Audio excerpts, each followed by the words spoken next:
So my name is James Stauch, Director of the Institute for Community Prosperity at Royal University.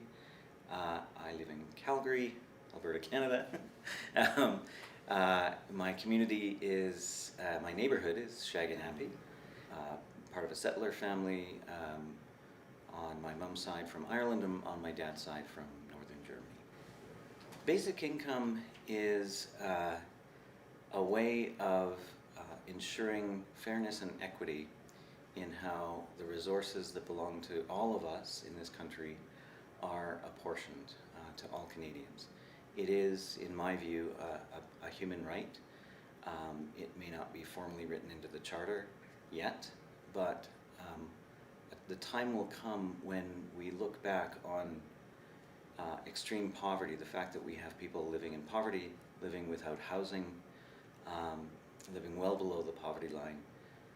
The fact that we have allowed that to happen for so many decades, we'll look back on that in the same way we now smugly look back on child labor and the Industrial Revolution, or the lack of urban sanitation. And it's easy to look back and say, well, that was terrible, and how did society ever cope and manage that? How did we run residential schools a few decades ago? And we look back in horror and shame. We will look back in horror and shame at the kind of poverty we see now. And so basic income is simply catching up to where modernity will take us eventually. So I'm drawn to basic income because we've been doing a lot of work at the Institute looking at future scenarios. Every year we do a scan of what are the trends, the controversies, the sleeper issues that are emerging society-wide. Some of them are economic or political, but some of them are environmental or technological. And if you look at the near future, you don't have to look too far out. The rise of automation, robotics, machine learning, artificial intelligence, genetic editing, we are well ensconced already in a fourth industrial revolution. And that, like all three industrial revolutions that preceded it, will have profound consequences for how we think about social good, how we apportion wealth, what we do with our spare time, who gets to partake in that wealth. And we know already that with these advances, there will be a crisis of having enough work for everyone to do in a conventional sense. There simply won't be. Yes, there will be different jobs, there will be new jobs, lots of new jobs that we can't name or predict right now, but automation will advance. You know, when the 40-hour work week was first proposed, people recoiled in shock, saying, well, that's going to just collapse the economy. Of course, the sky didn't fall when we got $15 an hour minimum wage. Again, the sky has not fallen. It won't fall with things like the carbon tax, and it certainly won't fall with basic income, because what will happen fiscally is we'll be saving money in the healthcare system, we'll be saving money in the justice system, and crime and policing that will more than be offset by the rise in income, because we know having a lack of money is the most important predictor or driver of health outcomes and many other social outcomes. So this is an investment, it's not a cost.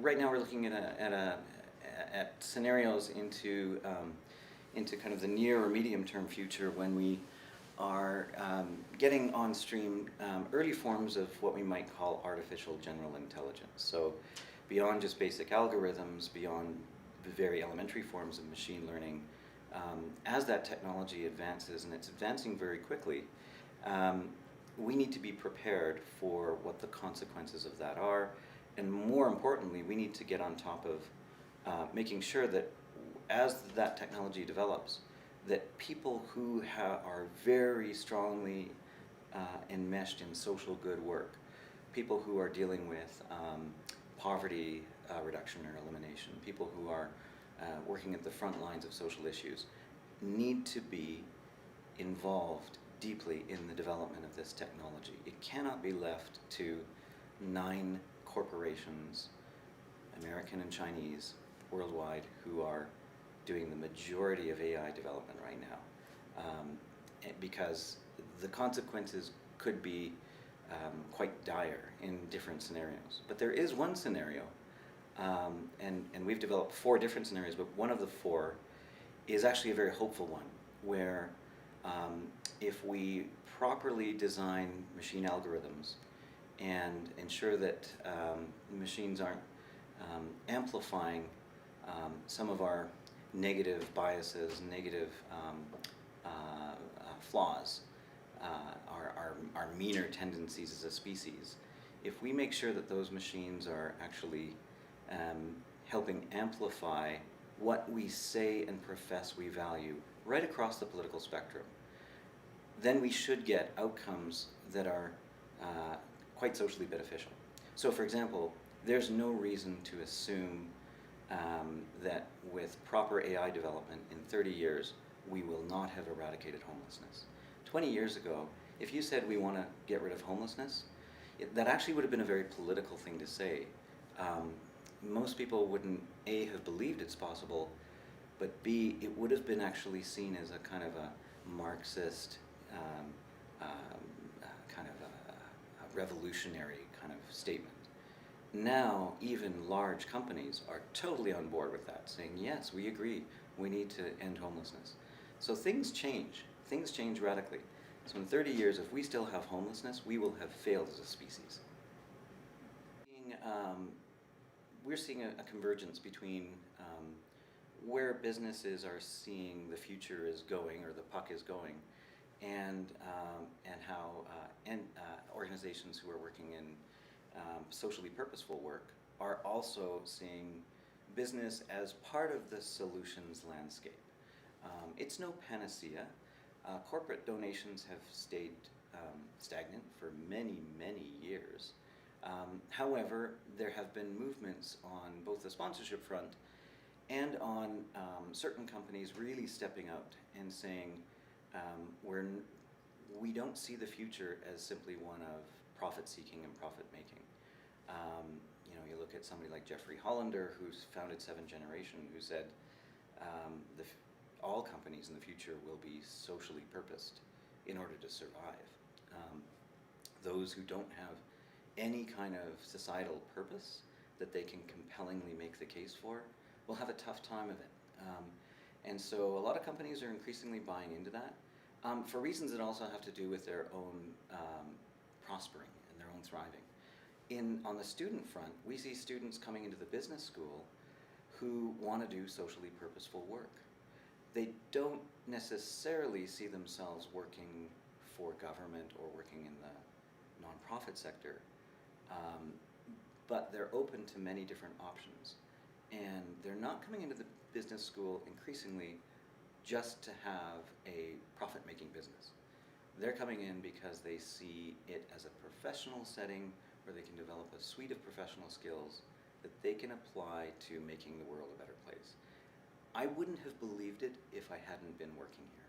And it's true. It's a complete sea change from 10, 20 years ago. You have to be working at multiple levels with basic income. Obviously, it's really important to gain a wide, diverse coalition of supporters across the political spectrum, across many sectors. So at the vanguard, of course, you're going to have social activists and hopefully poverty-reducing nonprofits and poverty-relieving nonprofits. And they all have to get on board, or at least a good quantum of them do. We have to make sure that there's policy innovation as well, good policy design. So we need to engage people who are actually policy wonks, who live and breathe this stuff. Think tanks, university policy schools, and so on need to be part of the conversation, need to be doing research. We also need to engage all political parties, as many political parties as we can. This is an idea that actually came from the conservative part of the spectrum, and whose proponents, including in Canada, strongest proponents have been, in many cases, conservatives. People like Senator Hugh Segal, who may be the #1 expert on this in Canada, certainly from a policymaker perspective. And so we need to engage both conservatives and progressives, because there's appeal on both sides, and there's good arguments on both sides. It could and should save government money, certainly in the long term. It should be able to streamline a host of a patchwork of existing income support programs and other poverty alleviation programs. So that should appeal to conservatives, but on the progressive side, it's about equity, fairness, human rights. It also would unleash, I truly believe, a wave of entrepreneurship. It's the most important thing we can do to encourage people to start businesses. People do not start businesses when they're having to go to the food bank, when they're having to live hand to mouth, when they're in deep debt and relying on payday lending. Those kind of people don't start businesses. You need social stability. And all we need to do is look at the strong social welfare states in Europe, who are also the states where there's high rates of startups, patents, patent registration, all of the measures when you look at commercial entrepreneurship and innovation there's a strong correlation with those countries that have strong social welfare systems and safety nets. I think there's other reasons to support basic income beyond the entrepreneurship lens. I think it allows more flexibility in terms of childcare options. So, I'm all for universal daycare as well, but I think for those who do want to make the choice to be at home, parents who actually do want to exit the workforce for a short period of time and be with their kids at home, basic income can help with that. The other thing it can help with is artists. Artists generally live below the poverty line, the majority do. It is appalling when you look at the average salary of an artist in a city like Calgary that's otherwise prosperous. And we purport to want to be a creative city, which is really important for attracting talent, which is really important for attracting entrepreneurship, innovation, new companies. We should have a strong creative economy, but in order to do that, you need to support artists. And so basic income isn't a magic bullet for that, but it could certainly help.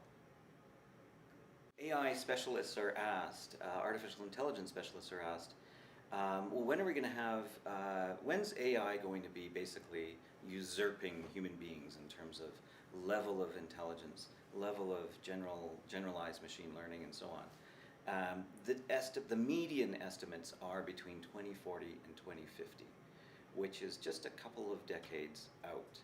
And so we need to lay the framework now for what that looks like. And we can expect such rapid innovation, rapid automation, rapid disruption to the employment market that it will be the equivalent of the first industrial revolution, that basically people emptied out of the country, went to the city, there's massive unemployment, child labor, there is incredible disruption. And without preparing for an equivalent scale of disruption, where you might have a lot of human beings who are deemed to be superfluous, we need to start thinking about how are we going to ensure that people will continue to be prosperous, continue to benefit from economic development, but will do so in a very different way, in a very different set of social norms that are almost impossible to imagine, but we need to start imagining, and we need to start quickly. So basic income is a good idea, and just the start of how creative we need to get.